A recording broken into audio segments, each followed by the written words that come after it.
اور کیتھارسس کے ساتھ ساتھ سوسائٹی میں چینج لانے کی کوشش کی ہے، جو کہ الحمدللہ کامیاب ہے۔ اچھا جانا صاحبہ، آپ کے والد صاحب بھی ماشاءاللہ پڑھے لکھے شخص تھے اور ریڈیو پاکستان میں پروڈیوسر کی حیثیت سے انہوں نے کام کیا، پھر ریڈیو چھوڑ کر باقاعدہ بینک میں مینیجر کی حیثیت سے بھی کام کرتے رہے، اور ان کا لگاؤ بھی ادب سے تھا اور براوی ادب میں بھی انہوں نے کام کیا۔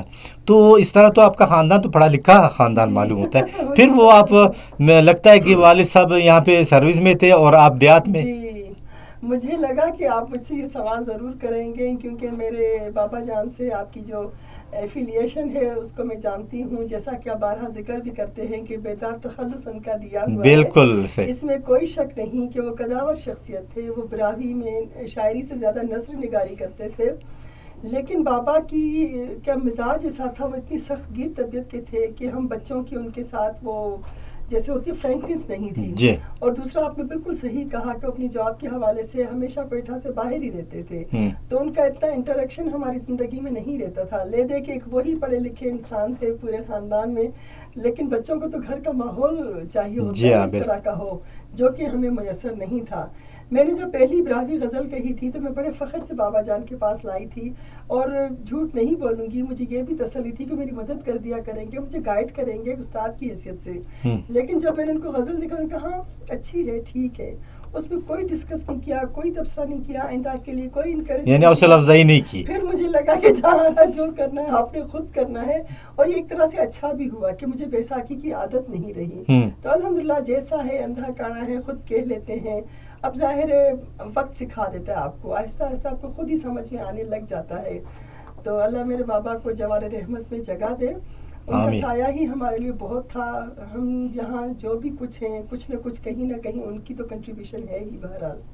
اچھا، یہ جو شاعری ہے، پہلی غزل تو جیسے آپ نے کہا کہ اس کی حوصلہ افزائی تو نہیں ہوئی، اس کے بعد پھر کیسے آ گئی میدان میں، باقاعدہ مشاعروں میں اور ریڈیو اور ٹی وی اس طرح؟ پہلی میری باقاعدہ غزل جیسے میں نے بتایا کہ فرسٹ ایئر میں تھی، جب میں نے کالج کا مشاعرہ پڑھا تھا۔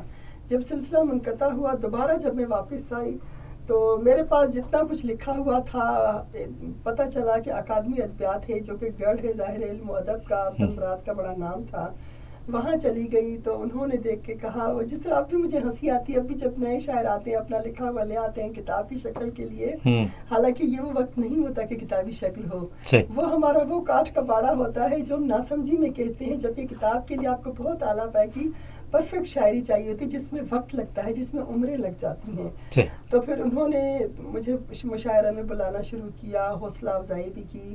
یہ وہ وقت تھا جب ایک دو ہی خواتین ہوا کرتی تھیں، تو ہمیں بڑا حوصلہ ہوا، پریکٹس ہوئی ہماری کہ کیسے مشاعروں میں جایا جاتا ہے، اور اس طرح مشاعرہ میں شرکت کے ساتھ ساتھ اندازہ ہوا کہ غزلوں میں کہاں جھول ہے، کہاں مزید اصلاح کی ضرورت ہے، اور کتاب کے لیے کیا کیا ضروریات ہوتی ہیں۔ اس لیے وہ جتنا مسودہ تھا وہ تو لپیٹ سپیٹ کے میں نے کہیں پھینک دیا۔ پھر جو نئی شاعری ہوتی چلی گئی، جس میں نکھار بھی آتا چلا گیا، تو اس طرح کہیں 2008 میں جا کے میری پہلی کتاب تھی اداسی رقص کرتی ہے، تو الحمدللہ اس کو بڑی پذیرائی ملی، اس کے 3 ایڈیشن آ چکے ہیں۔ کیونکہ شروع میں بھی تو چونکہ افضل مراد صاحب ہمارے دوست تھے، اکثر میں پی ٹی وی میں تھا، پروگرام کیا کرتا تھا اور مشاوروں میں حصہ لیتا تھا۔ اس وقت تو آپ بڑی سنجیدہ، معصوم سی، خاموش سی، ٹھیک ہے نا۔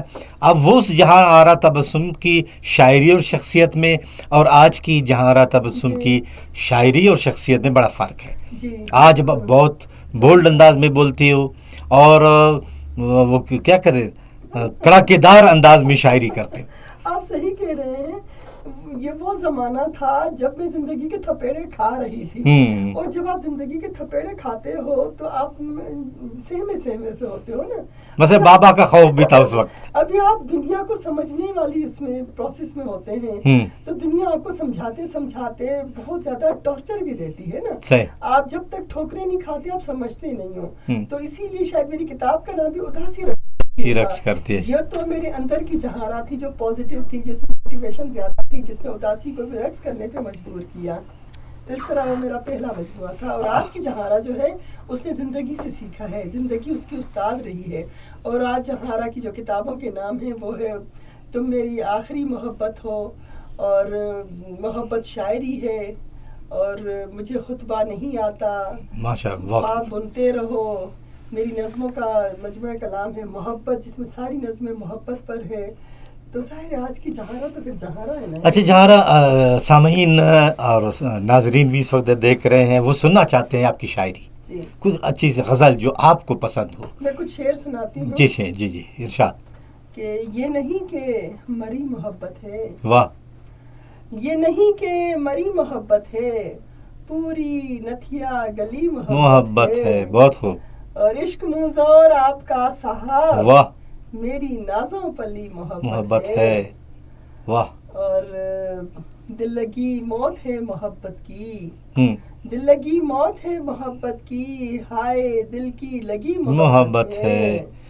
اور وہ میرا پہلا پیار تھا سائیں، واہ واہ. وہ میرا پہلا پیار تھا سائیں، تو میری آخری محبت ہے. بہت خوب، یہ بہت. چندر شاہ. یہ جو سائیں کا لفظ استعمال کیا ہے بہت پیارا. جہاں سب شکریہ. تھوڑی دیر کے لیے ایک وقفے پہ جائیں گے، دوبارہ ہم آئیں گے. سامعین آپ سنتے رہیے سنو بلوچستان.